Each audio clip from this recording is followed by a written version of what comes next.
We are 4 weeks to WrestleMania, and finally, we have our main event that everybody wanted. Sir Owen Disney here, and we're going to talk Raw, a very, very important Monday Night Raw that was live this evening from Memphis, Tennessee. And, you know, there was a lot surrounding this because since day one, everybody in the IWC is basically saying that WWE have dropped the ball as it pertains to Daniel Bryan. And the only way for WWE to get anything back out of this would be to hit the panic button and send Bryan into the main event for WrestleMania. And that has been done this evening. Now, I'm not exactly sure it was the panic button. I actually think that WWE may potentially have had this as their endgame all along, given the fact that by doing this, you are giving Bryan his redemption over Triple H, and you're going to end WrestleMania 30 with 80,000 people chanting yes in New Orleans. It's going to be a sight to see, to say the least. But I'm getting way ahead of myself. That's way longer in this show. So, what are we going to do? We're going to talk the entire show, and we started off with Hulk Hogan. Hogan, of course, has had his history in Memphis, of course, wrestling at the famous Mid-South Coliseum with Jerry the King Lawler. He even tweeted about his time with Lawler back in the day, earlier today on Twitter. He puts over the WWE Network, and basically he talks about being able to relive all of his greatest moments via said WWE Network, like obviously slamming Andre the Giant in front of 93,000 in Pontiac, Michigan at the Pontiac Silverdome at WrestleMania 3. And to celebrate 30 years of WrestleMania, Hulk Hogan's official announcement is a 30-man over-the-top rope Andre the Giant Memorial Battle Royal. That is a mouthful. It really is. John Cena comes out. He's clapping for Hulk Hogan. Hogan salutes John Cena. I'm sure that's a meme that's never going to catch on. Cena, of course, makes notation of the fact that the crowd is booing him out of the building, and he says, you know what, I like this crowd's energy. And he puts over a sign in the crowd that a fan has that says Hogan still rules. That would be okay if the sign wasn't grammatically incorrect and said Hogan still rules. Yeah. That didn't work. So, John Cena furthermore says, Hulk, we're glad to have you home. John wants to be the first man officially in the Andre the Giant Memorial Battle Royal. We get a Wyatt interruption. Memphis, we're here. The Wyatt family comes out to a huge reaction from the Memphis crowd. It says, pride is my favorite sin. I've always been fascinated by it. It has the power to blind even the strongest man, even those who claim to be immortal.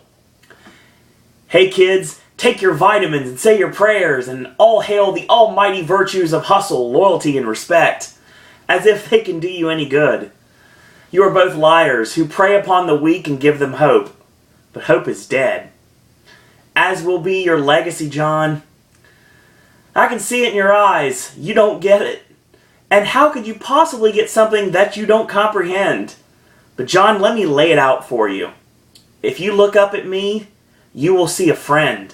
If you look down on me, you will see an enemy. And if you look me square in the eye, you will see a God.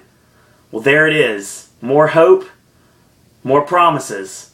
Well, I say, it's always fun and games with you, John, until it's you caught in the spider's web. And that is another incredible Bray Wyatt promo. And basically, John Cena decides to make it all hokey and turns it around on Bray and says, you know what I do in that ring? I don't see a god. I see a homeless guy, 2 goons, a tiki torch, and a rocking chair from Cracker Barrel. Shout out to Lance Storm. And John basically makes an open challenge to Bray Wyatt at WrestleMania. So this is how we go into our first segment, which ends up being the match that they were talking about on Twitter this morning. It was John Cena and Eric Rowan of the Wyatt family. So Harper and Rowan get up on the apron. Cena and Hogan are in the ring getting ready to fight. And what happens? We go to commercial. Of course. Very oddly placed commercial breaks on the show tonight. It really was. We got our first match of the evening. John Cena taking on Eric Rowan of the Wyatt family. This match is very short and kind of clunky. Rowan with the fist to the skull, the cranium crunch style. Cena with the Superman strength, pun intended, breaks grip and gets caught with a pump handle backbreaker, 1-2, and Cena kicks out. Misses the elbow drop and catches a boot off the ropes. Cena with the crossbody gets caught, fall away slam, and charges him with a clothesline, 1-2, and a kick out. Misses the charge, ducks the clothesline, gets caught in the bear hug, and Rowan ragdolls Cena, goes side to side with the bear hug. And he breaks the grip yet again because he's John Cena, and he gets caught with a power slam over the shoulder, floats down the back, rolls him up, 1-2-3, and John Cena wins the match. After the match is over, Harper and Rowan get up on the apron yet again, and Cena's ready for a fight. Bray tells them to back off, they drop down, and Hogan and Cena pose in the center of the ring. So it was very interesting. Very interesting way to start off the show. The match, it wasn't the greatest, but the Bray Wyatt promo enough was money all over, like it always is. Bray Wyatt is in a class all by himself when it comes to promos now. Remember how I was touting the idea that we need to have an Undertaker-Bray Wyatt match at WrestleMania? This is the reason why. And I've said before numerous times, and I'm going to say it yet again, that I think Bray Wyatt and The Undertaker could be this generation's version of Undertaker versus Mankind, if they did it right. The thing is, I don't know if Undertaker's body could hold up to doing 3 or 4 matches a year in order to properly put this storyline over. Because obviously, if you want to get this over, if you want to do Undertaker and Bray Wyatt, I don't think it'll be next year. I think Taker has a few more matches left in the gas can, and I'm pretty sure that obviously we know what's going to happen this year. Brock Lesnar. And then, of course, the match against Sting is on the horizon, and there's always John Cena, and I really think John Cena is the end game. I think John Cena is the last match The Undertaker has at WrestleMania, and what I think will happen, they will induct him into the WWE Hall of Fame the night before WrestleMania. He faces John Cena the night of WrestleMania, and of course, he retires undefeated. So I wouldn't have an issue with that, and I'm sure a lot of people wouldn't either. But this is the reason why. Because the way that Bray Wyatt can manipulate people, he's got the David Koresh, drink the Kool-Aid, cult leader thing going on, and he makes sense. He really does. He's trying to talk about bringing down the machine. And John Cena, if anything, storyline purposes, he is the machine. He is the WWE machine. And basically, by bringing John Cena down, Bray Wyatt will topple the machine. And I like this. I like the direction they're going with it. I like the fact that when Cena gets serious, he's very enjoyable. He does the sophomoric stuff. He does the hokey jokey stuff. That's fine and all, and it pops the kids and the children. But when it comes down to it, yeah, when Cena gets serious, it's entertaining. It really is. And John Cena is very underrated. I know a lot of people like to hate on John Cena. You know what? I was a John Cena hater for quite a while. Then I realized how much importance John Cena has to the wrestling business in general. And I do think that it is now time for him to start putting people over. And I think this will be the first big one. And that would be Bray Wyatt. Obviously, the first one was losing clean to Daniel Bryan at SummerSlam last year. But I think he continues to put people over. And I think Bray Wyatt is the next recipient. Bray Wyatt doesn't necessarily have to win at WrestleMania in order to get put over by John Cena. That's what people have to realize. Because obviously that doesn't register with some people. So Triple H and Stephanie come out for the next segment. Last week, Bryan attacked Triple H maliciously, and for that he suffered the consequences. Stephanie wants to offer up an apology. And admits there's value in Daniel Bryan's brand. Not as much as A-plus brands like Randy Orton, Batista, or even Triple H. Which of course got the crowd to boo. We won't fire Bryan. But if we fire Bryan, we know that's going to be a bad thing to do. That's not going to be best for business, so we're going to give him another chance. We won't fire him if he apologizes to us. Yeah, this is going to go well. You know what? He needs to see the error of his ways. He's wrong. He's simply not man enough to face Triple H in every single way possible.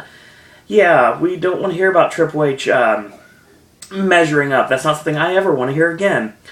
Triple H is above Daniel Bryan in every single way possible. We can move forward after this apology happens, but if it doesn't happen, severe consequences will be coming down the pike. The Outlaws come out for commentary. Road Dogg hugs Stephanie, shakes hands with Triple H, and Billy Gunn hugs Stephanie and reluctantly shakes hands with Triple H. A little bit of animosity still to this day. Hey, at least he's got a job again. So we get our next match of the evening. It is the current WWE Tag Team Champions, Jimmy and Jey Uso, taking on the Nexus Relocation Program of Ryback and Curtis Axel. It is officially announced via a old-timey WWF Superstars in square box cutaway that Ryback is now entered in the Andre the Giant Memorial Battle Royal. I need to come up with an acronym for that because, my God, that's a mouthful to say. Even drinking my Dr. Pepper 10 here. Alright, so this match is short, but I've got this thing I started at Lockdown. I think I'm going to do it from now on. I'm going to go 5 minutes into a match before I start writing if I think that the match is going to go less than a commercial break. If not, I usually write after the first commercial break in a match. I didn't have a chance to hear Jey hits Samoan drop on Curtis Axel, charging clothesline duck, savate kick on Ryback, savate kick on Curtis Axel, SSD tag on Axel. If they keep doing it, it's not going to be special anymore. You know, it was awesome the first time it happened. It was awesome the second time it happened. Eventually, it's just going to get redundant, and everybody's going to expect it every match, and that's not something that you need to do for something that awesome of a spot, even though it's only a tag. So, Samoan Splash, 1, 2, 3, and it was really awesome because when he hit the Samoan Splash, he did the crotch chop in midair, staring a hole into the Outlaws at ringside, and that's all she wrote there. I don't know why I'm starting to use that as my tagline for the end. That's all she wrote. I don't know. I guess just how it works sometimes. So Kane's talking to the Shield, and basically he berates them for airing their dirty laundry on SmackDown this past week. It was unprofessional in every way possible, and you know what? I need to light a fire under you guys to see if you have value or you're simply disposable. See, the cracks in the Shield appeared when you lost the WWE Tag Team Championships to the Rhodes Dynasty, obviously. Well, you know, Seth Rollins decided he wants to press some buttons, and he says, you know what, you got pinned again by Daniel Bryan on SmackDown, or when the Big Show knocked you out and you got pinned by Daniel Bryan again. Well, you know, we'll step up, because we always do. Not only will we exorcise this demon, we'll exorcise the demon just like any other in our way. Believe in that, believe in the Shield. Shield acting like baby faces. I don't mind this, but Ambrose is a babyface? I have a serious problem with this. First off, Seth Rollins, going to be a great babyface. He was a great babyface in NXT. He, of course, was the first NXT champion, and deservingly so. Now, the thing about him is, obviously, he is the babyface. He's got a flashy offense, and he's got a look that the female fans will jump on in every single way possible. And, you know, he's great in the ring. So his flashiness will make him a huge babyface, because obviously his spots are already over. And the Shield actually worked their tag match later on in the show. Again, I'm getting ahead of myself, but I'm still going to say it right now. Like a babyface tag team. In most ways. Not in every way, but in most ways. Now, Roman Reigns obviously is going to be a monster babyface, and I know this is going to happen. I think the Shield look stays with him. I think that obviously Rollins and Ambrose go back to gear after the Shield's over. But Ambrose, on the other hand, is a completely different story. Ambrose has got that natural intensity, and he's got a very smarminess about himself, so he would be a very valuable heel going forward. And if he's the only heel that comes out of the Shield breakup, I would have no problems with it, because I'd rather him be a heel, because obviously his stuff in CZW as John Moxley, that made me see how violent he really can be. Obviously, the extreme Mox violence. Even a sign that we saw when we went to Columbus for Raw and SmackDown. But the fact of the matter is Rollins is flashy, so he'll be a babyface, and you can get behind his stuff. Reigns is a monster, but he is a monster that basically can fight for good, which we'll go with that, obviously, and he will be the big babyface coming out of the Shield.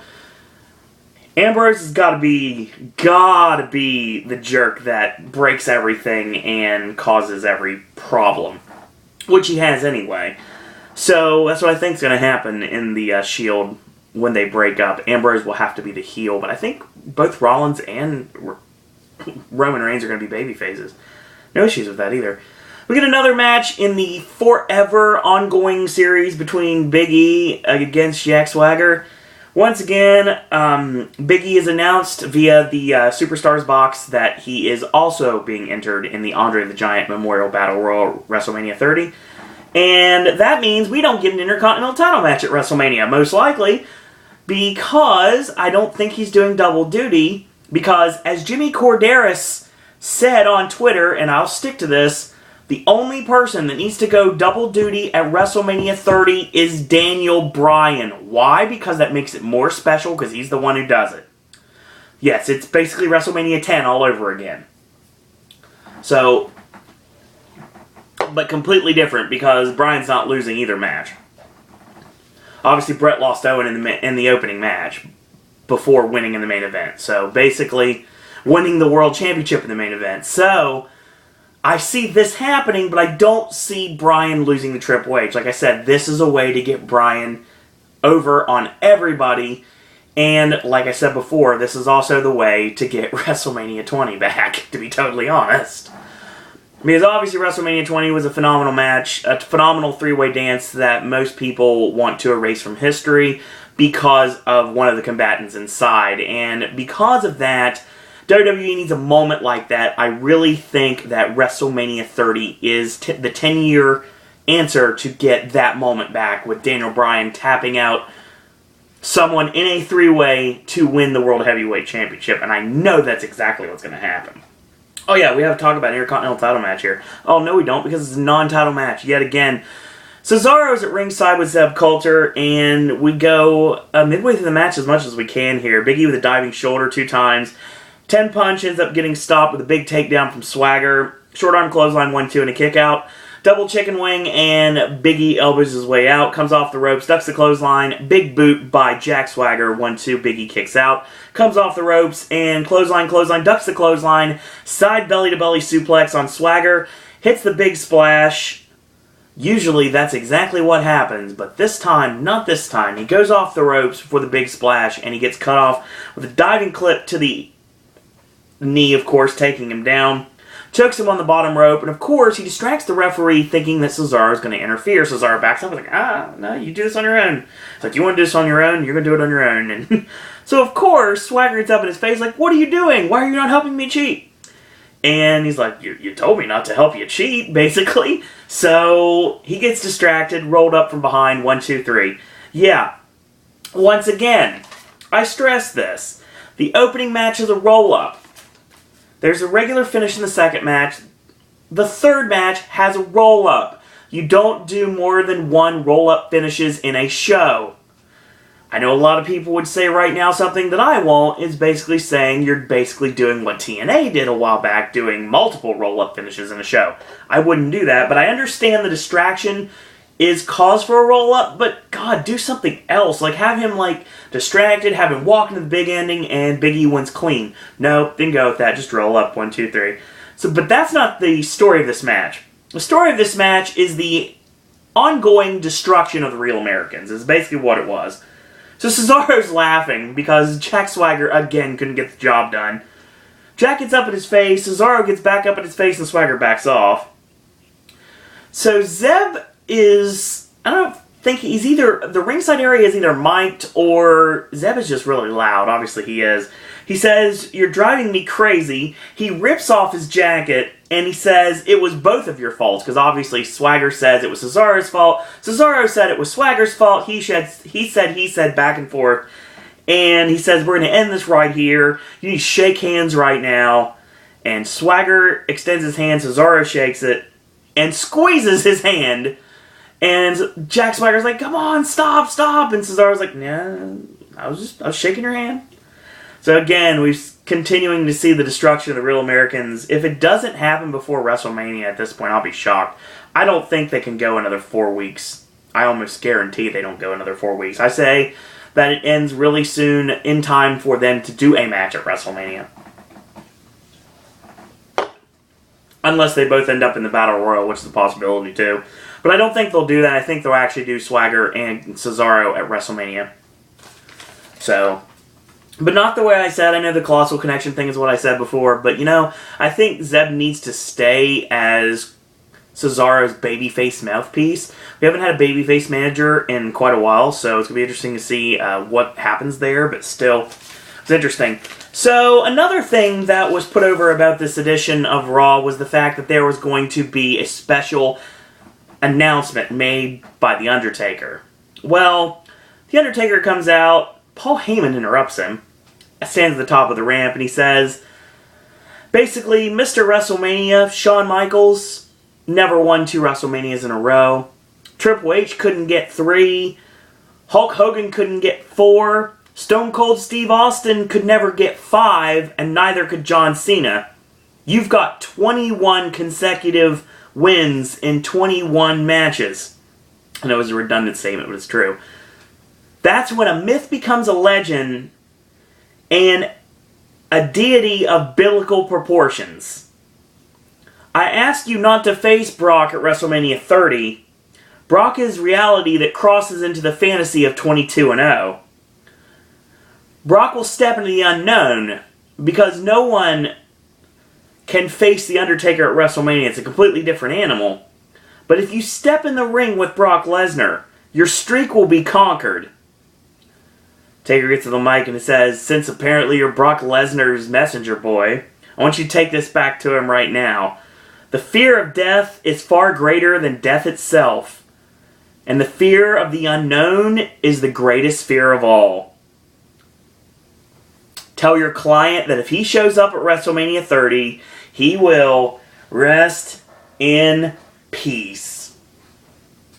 Incredible, as always. And Paul Heyman sold that storyline right then and there. And that was the smart thing to do.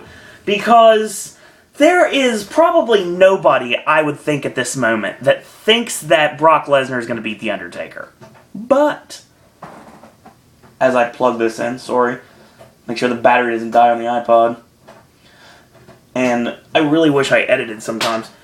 Basically what I'm saying is this. As I'm trying to pick something up. Hey, I'm close, sorry. You know, when it comes down to WrestleMania, The Undertaker can't be beaten at WrestleMania. This has been proven time and time again. And, you know, if you want to prove it once more, you'll prove it this way.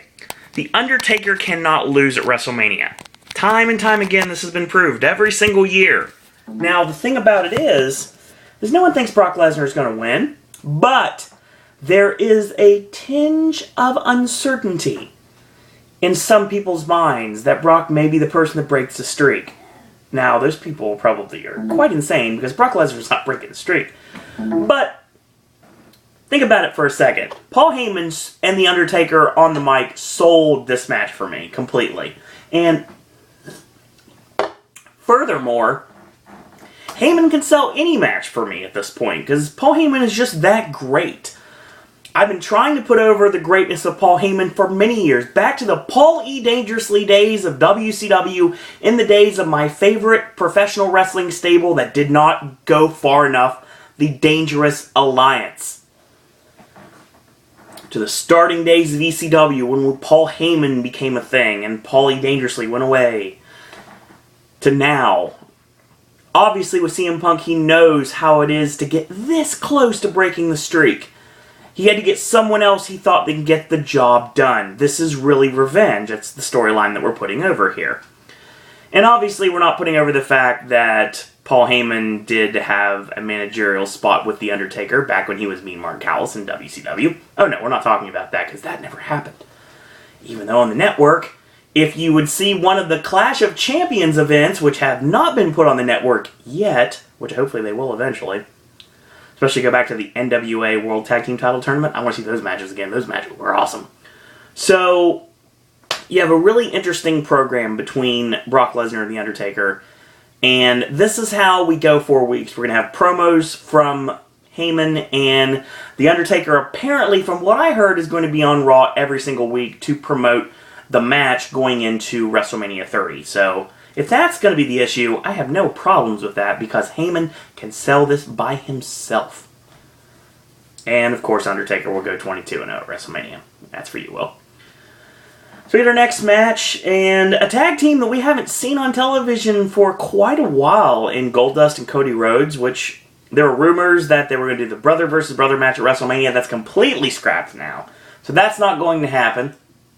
And like I said, for those of you that were paying attention a little bit ago, I'm sorry about the issue with like the weird close-ups and everything. I was trying to plug in the iPod because I was afraid it was going to die, because it's going to be a long video. So the Brotherhood have been put on the back burner since, of course, the Outlaws took the tag team titles. Now they're feuding with the Usos, and the Brotherhood have kind of been forgotten, which is a real shame because Goldust and Cody both need to be on the WrestleMania card, and not just in the Battle Royal. I think they both need to be a part of a multi-tag team match to determine World Tag Team Champions. Obviously, I think that the Usos, the Outlaws, the Brotherhood, and actually, you know, at this point, to be totally honest, I would throw the Ascension in this match. Because obviously you need to get the Ascension over, and they are working on house shows. They worked the weekend loop against Los Matadores, which is funny because in my WWE 2K14 universe, I decided I wanted to put Los Matadores on NXT, and they faced off numerous times, so it's funny that that's actually happening in real life now. So that's what I'm thinking. I think it's the Brotherhood, the Usos, the Outlaws, and the Ascension for the WWE Tag Team Championships, but I think the Ascension are going to have to win a multi-team match on NXT to get that shot, but the issue is there's not really any tag teams in NXT, so you can't really do anything with them.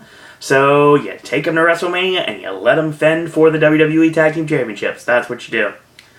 So this match is the Brotherhood against the Shield, Roman Reigns and Seth Rollins, one of the longest reigning tag team champions in WWE history. This match was pretty good, actually. It goes back to the old matches they had back in the day when the Shield would face the Brotherhood pretty much every week. And we go midway through the match. Roman Reigns has a front face lock. Goldust punches his way out.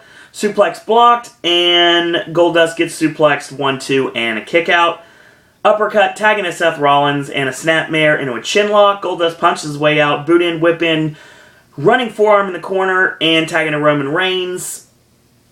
He hits the leaping dropkick to the side of the head from the outside and drags him into the corner. Goldust tries to punch his way out, comes off the ropes, and Roman runs him over with a back elbow, 1-2 and a kick out, tagging to Seth. Short arm clothesline, 1-2, Goldust kicks out.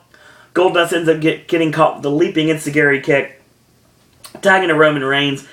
Boots in the corner and charges him with a big clothesline, charges in. The snap power slam from Goldust breaks up any offense he has at this point, tagging to Seth Rollins. Tries to cut him off. He kicks him off with so much ferocity he goes to the floor. Excuse me, tagging to Cody Rhodes. Ducks the clothesline, whip in, reverse, tip up, sunset flip, 1-2 and a kick out. Boot in, drop down uppercut, and a backdrop suplex by Seth lands on his feet, and beautiful disaster to Roman Reigns. Charges him with a boot up and goes up top, hits the standing moonsault on Seth Rollins, 1-2 and a kick out. Charges in, catches the boot, and puts him on the buckle, hits the muscle buster, and 1-2, Roman Reigns makes the save. Goldust with a dropkick sends Roman Reigns out to the floor, and Goldust gets tossed, And there's a collision in the center of the ring. Roman spears Goldust, who pretty much sacrifices himself so Cody doesn't take the bullet. Cody goes for crossroads on Seth Rollins, gets countered. Beautiful disaster into the turnbuckle powerbomb from Seth Rollins, and he comes off the ropes. Blackout, 1, 2, 3, and the Shield win this match. Really good match, actually, between these two.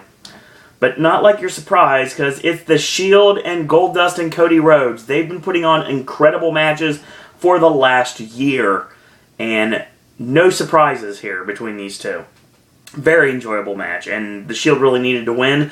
Rollins came off more like a face in this match, so yeah, I would say the Brotherhood were heel, but it was kind of like more like a face-face match, actually, in most ways, to be totally honest. So then we get a tag team match, which we find out that on main event tonight, since this is Tuesday's video, main event tonight is going to be two championship matches. Dean Ambrose puts the United States title on the line against the world's strongest man, Mark Henry, as well as Natalya gets a crack at AJ Lee's Divas Championship. The fact that AJ lost tonight, cleanly, I'm not exactly sure how she's going to end up leaving WrestleMania as champion. I'm pretty sure Natalya is getting her big moment at WrestleMania this year. I think Natalya beats AJ at WrestleMania, and I'm pretty sure that's the direction we're going. It would play into the Total Divas, which starts this Sunday, actually, on the E! Network. Not the WWE Network, E! The network, Entertainment Television. So, Natty's on commentary, and she drops two lines that make me mark out insanely. She says, "Enough is enough, and it's time for a change," which is incredible because, obviously, that is a line from the late, great King of Hearts, Owen Hart, and that's the reason that Sir Owen Disney exists. Like I said on my friend Ashley's podcast, Sticks and Flicks, that Sir Owen is because Owen Hart won the King of the Ring. There was a King Owen, there should be a Sir Owen, so I made myself Sir Owen. That's why Sir Owen Disney exists, because of Owen Hart. And obviously Natty wants to shout out her father when she says that she's going to get hungry and forget her manners, which is a line that Jim the Ample Neidhart used in a promo a long time ago. Actually, if you wanted to see that, I can remember it from, I don't remember which event it was, but I do remember Hitman Hart Wrestling with Shadows. I remember seeing a promo from the Hart Foundation, and that was one of the things that Jim said. Anyway, let's talk about the match here. Tamina with a super kick to Brie, knocks her out of the ring, and hits her with a knee after she throws her jacket at her, which I don't know how that's not a DQ, because it's technically a weapon. Tosses her in, 1-2 and a kick out, and the chin lock, headbutt, leaping headbutt, and tagging AJ.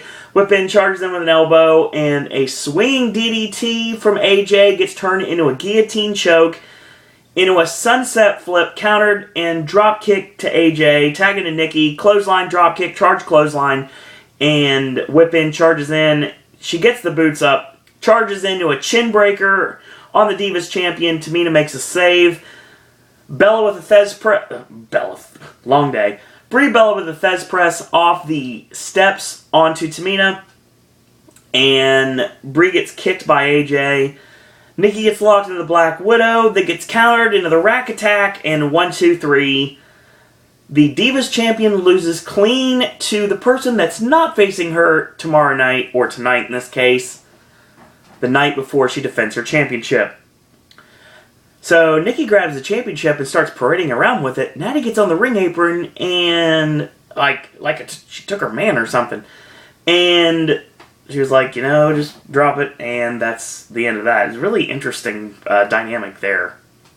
Really putting over the fact that Nikki could be a challenger for the Divas Championship. Even though they were building Brie, apparently Brie's not over enough, so Nikki has to be the person that challenges, I guess. Yeah. So, like I said, AJ Lee's days of being Divas Champion are over. I don't think, unlike with the Usos, obviously they had to win the championships in Chicago to try to distract the crowd that were obviously going to pop for CM Punk. But the thing is, I don't think that happens tomorrow, or tonight in this case. I don't think on main event we see a new Divas Champion. I think they hold it off till WrestleMania, and then I think that Natty wins the title at WrestleMania, and I think that's the right direction to go. And And the whole Total Divas cast paraded around the ring, just like they did with Bret the Hitman Hart when he won the World Heavyweight Championship at the very same WrestleMania 10 that I was talking about earlier on in this conversation. We've already come back full circle.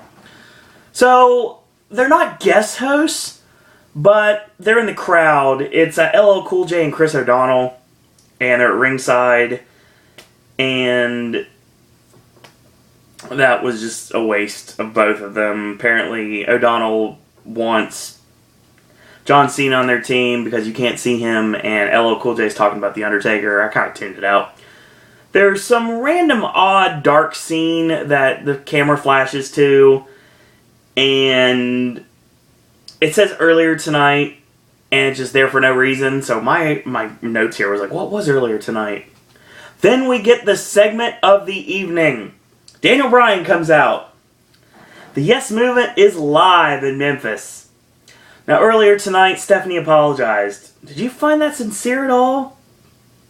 Fans are chanting no. Yeah, me neither.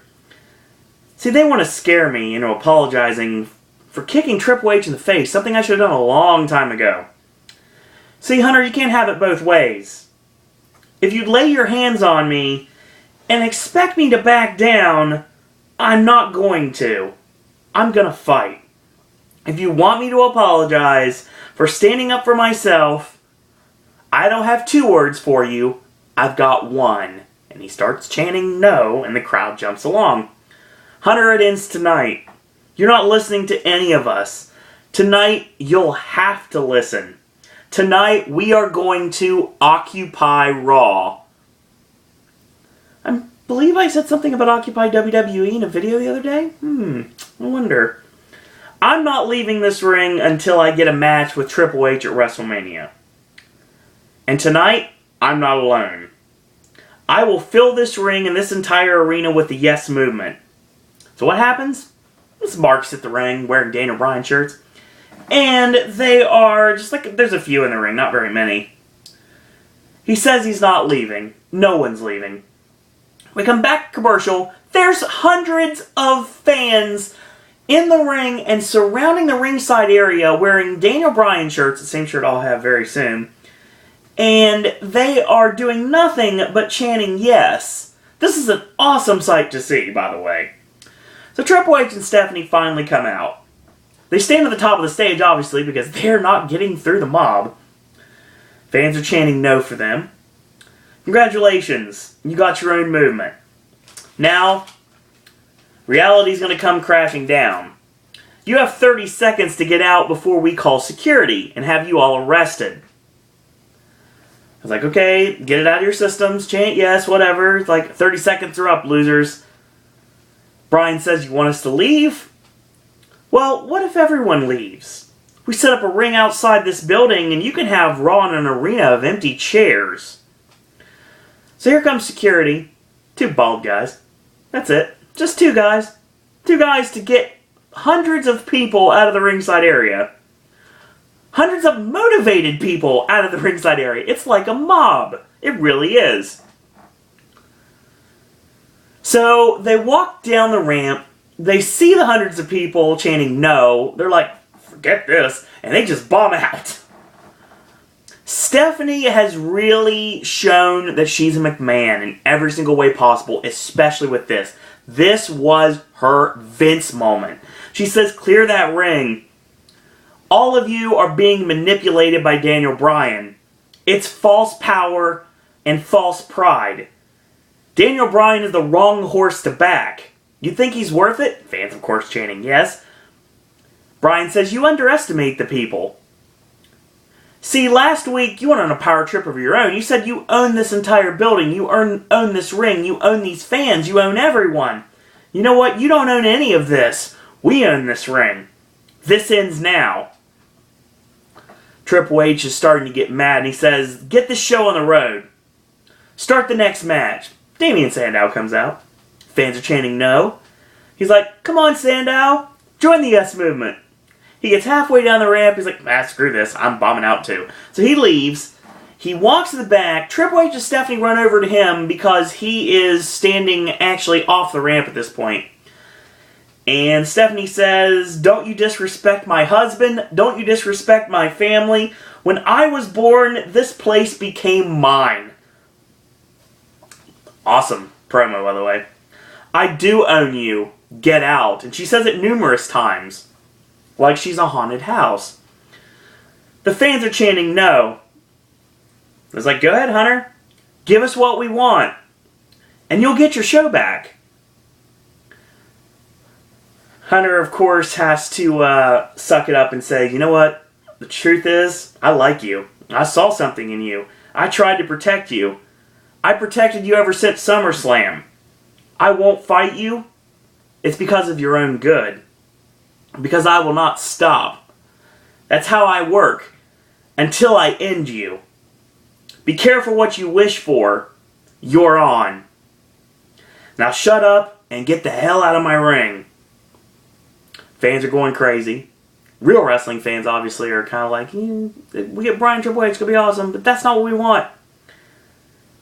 Then the world stopped. Bryan says, that's not all I want. And immediately, Twitter just exploded because everything that we've been talking about, that I've been discussing on this podcast, that all my podcasts I've listened to, that all the internet wrestling community have been talking about, it was finally going to come to fruition right here, right now, with these next words that would be spoken. See, that's not what they want. They want me to fight for the WWE Championship.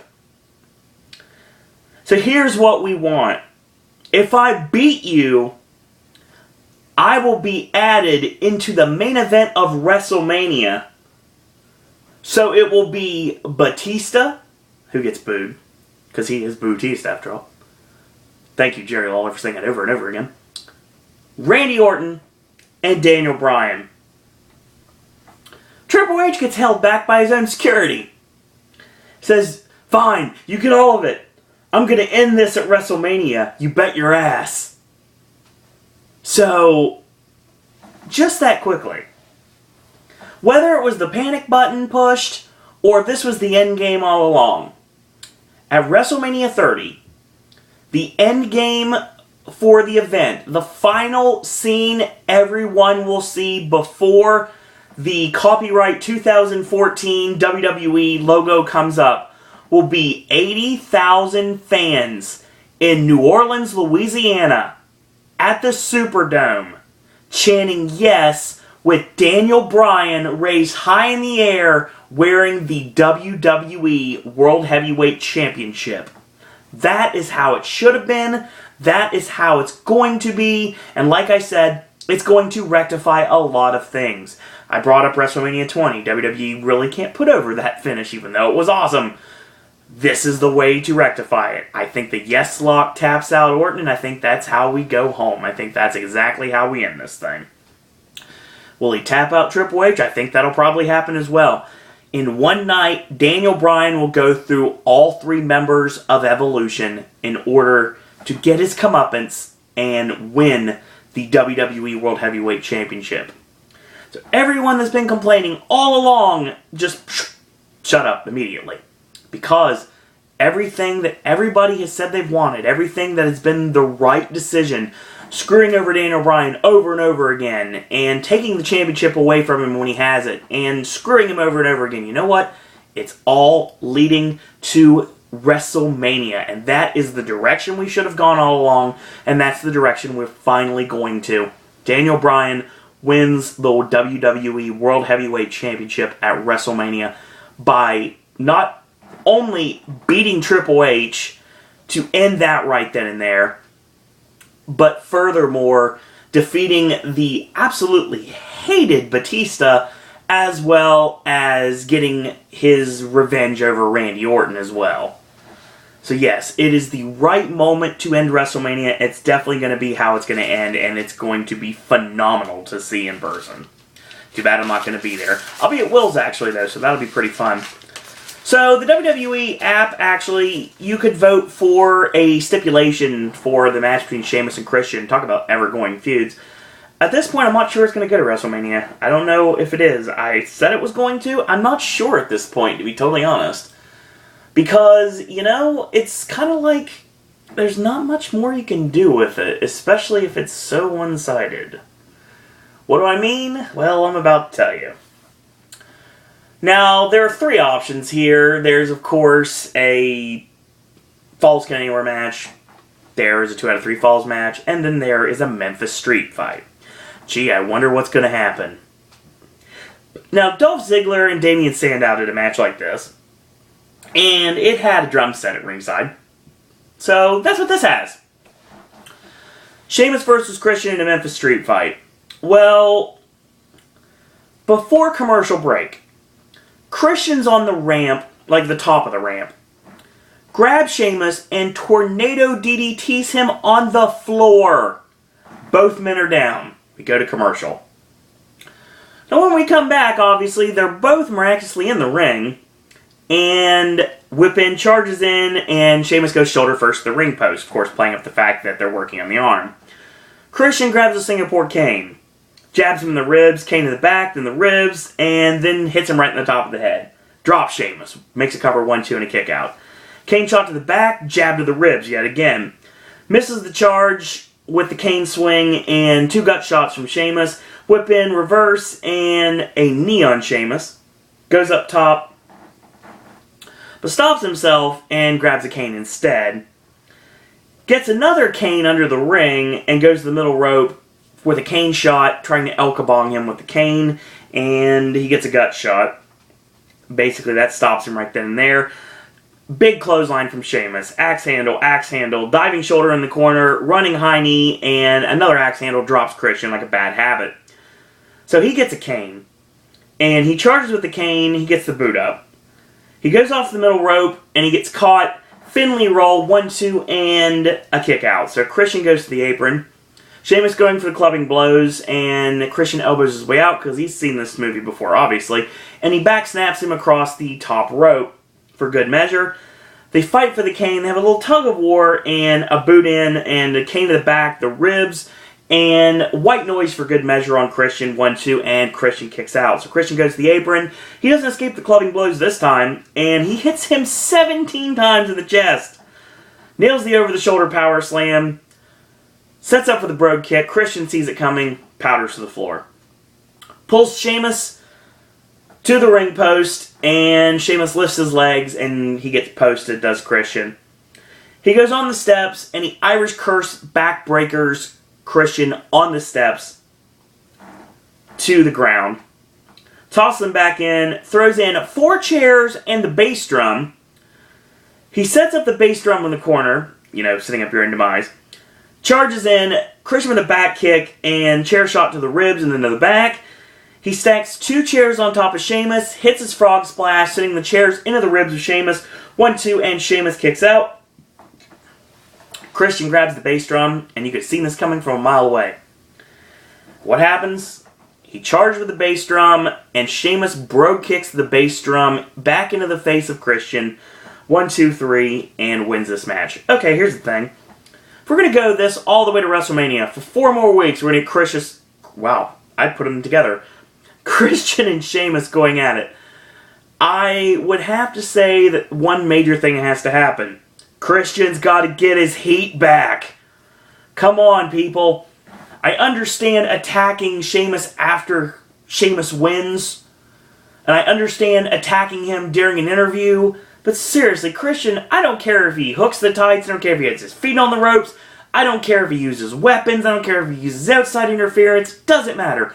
Christian has to win one of these matches, or it's just going to be another match between the two that is going to end with Sheamus winning. This is the one-sided feud that Del Rio usually gets in, sadly. And sadly, Damien Sandow gets in these feuds as well. So, yeah, I really think if they really want to push this to WrestleMania, which I'm not exactly sure they've committed to doing yet, I would say that if this continues on SmackDown, which I seriously think it probably will, and then it may go to another Raw, that may be the blow-off, and we end up doing something else with Christian and Sheamus at WrestleMania, maybe doing the Battle Royal deal, but if they end up facing each other at WrestleMania, there has to be a stipulation match of such. And they did a Memphis Street fight. I called First Blood. I think that would be pretty cool. But the thing about it is there's going to be blood in the matches at WrestleMania anyway, because there's usually at least a little bit of hard way, so can't really do that. I would say maybe another street fight would be a good idea, like a Bourbon City street fight. I believe that was called on Twitter as well, actually. I think that's probably a good idea, to be totally honest. So, apparently, Triple H and Stephanie just bombed out after what happened with Daniel Bryan hijacking the show. So Brad Maddox, of course, is apparently in charge now. He's with Batista and Randy Orton. Triple H and Stephanie have left the building. No Elvis joke? Sad panda.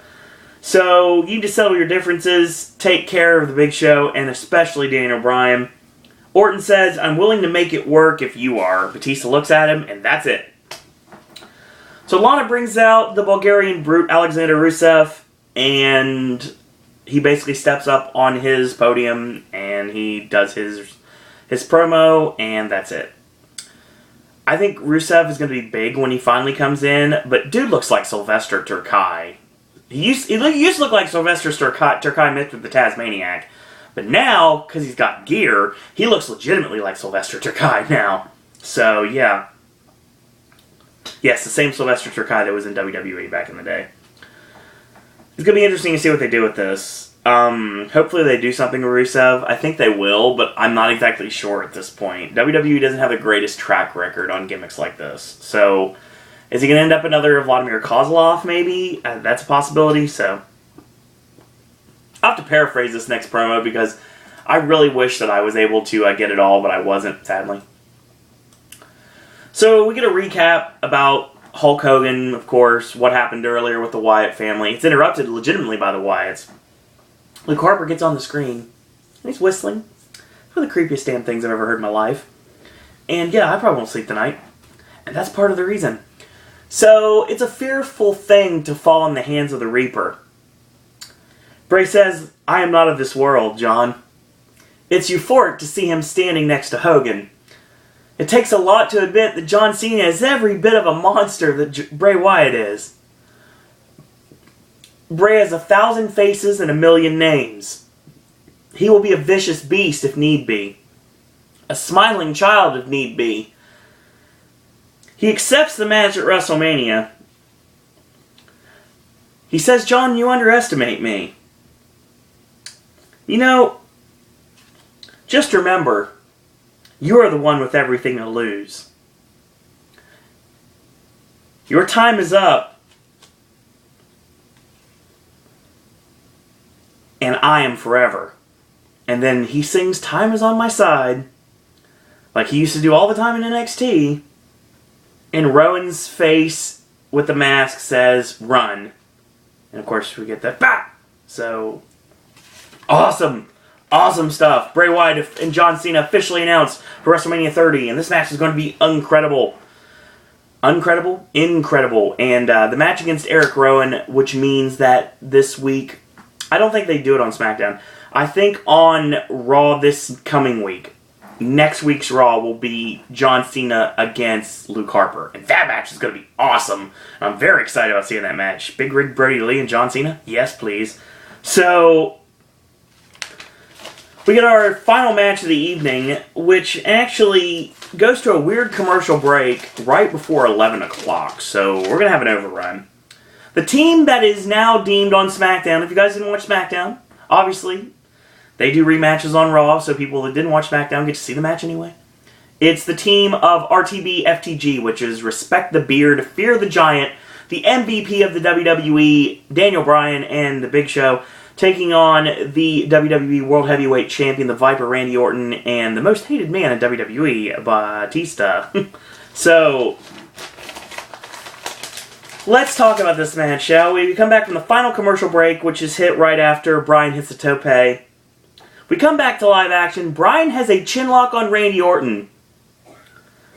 Wow, that's something I never thought I'd say. Randy Orton not having a chinlock in a match. The turnabout is fair play, right? Bryan with the European uppercut, whip in reverse, and Orton nails him with a knee, tagging to Batista. 3 shoulder blocks in the corner, whip into the buckle, and the diving shoulder in the corner. Ties him up in the ropes, and the kidney forearm. Chokes him with a boot, tagging to Randy Orton. Bryan tries to punch his way out, gets stopped with a headbutt from Orton. European uppercut off the ropes. Orton catches him with a snap power slam, 1-2, and a kick out. Tagging to Batista. High vertical suplex on Bryan. 2 elbows to the neck. Over the apron. He basically just drapes him over the apron and drops the elbow over the neck twice. Picks him back up and drops him hard back first into the ring apron. Tosses him back in. Whip in, charging. Bryan gets the boot up, and Batista catches him off the corner with a clothesline, 1-2, and a kick out. Tag back into Randy Orton. Side headbutt, and the well-placed stomp to Bryan. Goes for the leaping knee, and Bryan has seen this before, obviously. That misses. Tagging to Batista. Tagging to Big Show. Big Show comes in the House of Fire. Clothesline, whip in. Charges in with a butt bump in the corner, and gets caught with a sidewalk slam. Orton from behind. Big Show with a goozle. Batista clips the leg and then clips the knee. Tagging to Orton, comes off the ropes in a boot to the face, 1-2, and Big Show kicks out. So tagging to Batista, comes off the ropes. Boot is caught and a big overhand shot by the Big Show.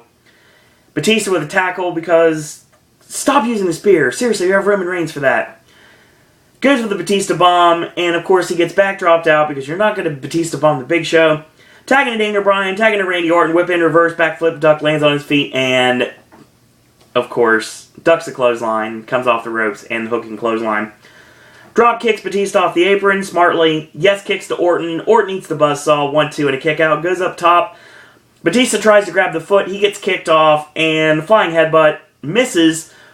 Orton with a roll-up, gets countered in the yes lock. Batista makes the save, and Big Show with a super kick to Batista.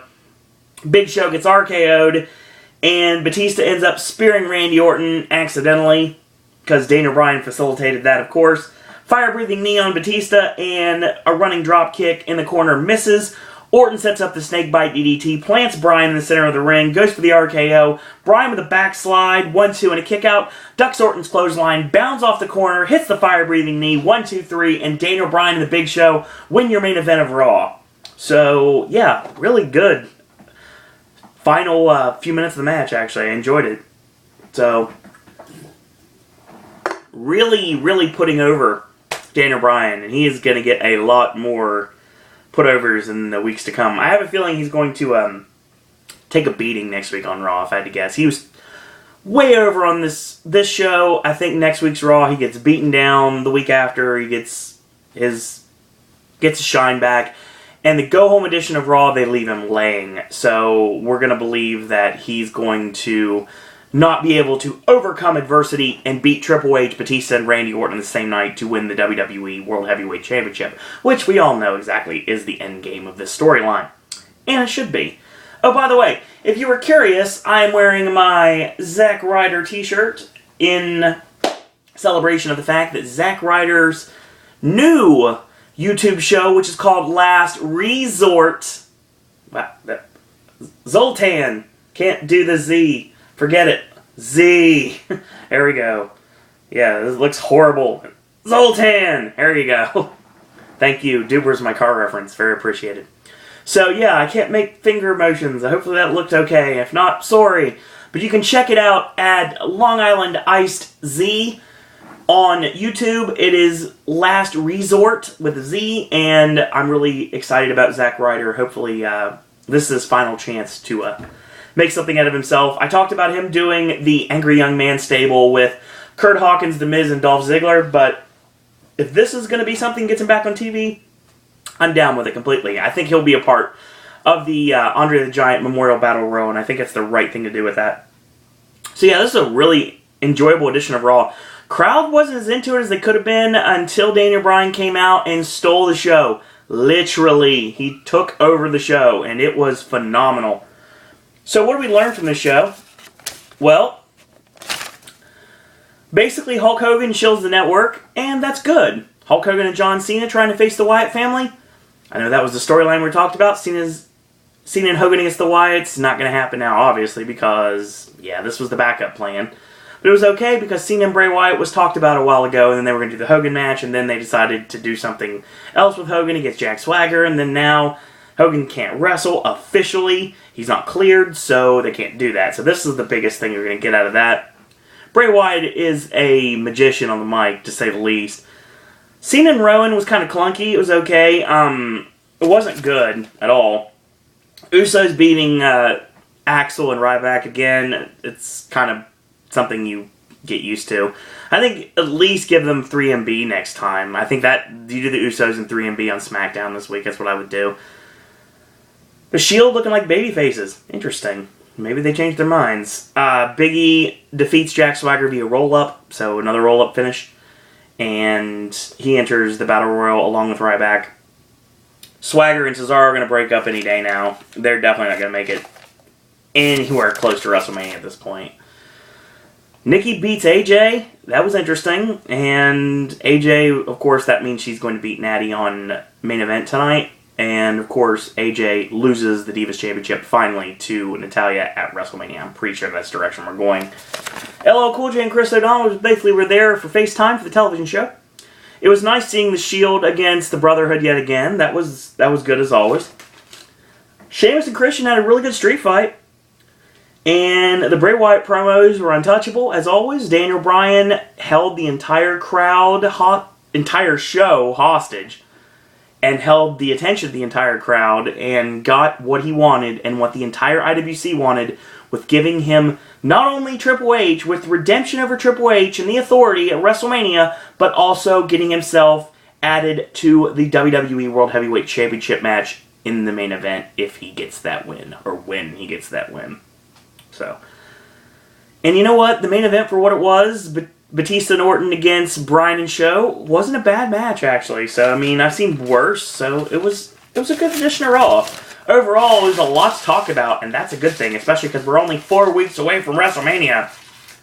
So, that being said, wrestling fans, you will join me yet again tomorrow. We're going to talk a little NXT, so I get to finally tell you my opinions on the official in-ring NXT debut of Adam Rose. And I'm really excited to be able to talk about that, as well as a awesome Sami Zayn Corey Graves match that I really want to talk about. So that's going to be talked about, among other things, reviewing NXT from last week.